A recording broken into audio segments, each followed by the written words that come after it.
Robert Fico a pán Kamenický a celá táto partia idú reálne uvrhnúť Slovákov do chudoby.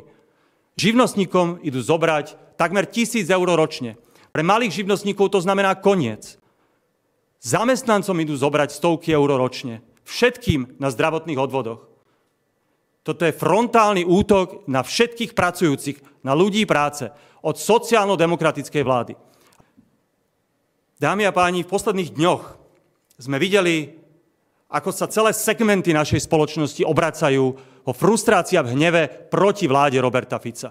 Sú to odbory, sú to zamestnávateľia, sú to samosprávy, sú to bezpečnostné zložky, policajti a hasiči.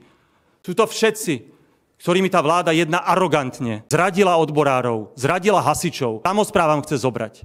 Táto vláda, a špeciálne pán Fico, už je izolovaný, poštval všetkých proti sebe a teraz sa z toho snaží vyvliecť takýmto podlým útokom na moju rodinu.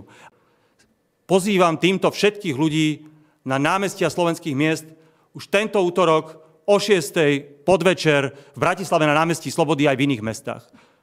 Hovorme o tom, ako idú zobrať peniaze pracujúcim. A pritom si ponechali dvojnásobné platy. Pritom si stavajú haciendy, kupujú si nové limuzíny, triskáče. Pri zmanipulovaných tendroch predražených dávajú milióny a milióny zarobiť spriateľeným firmám.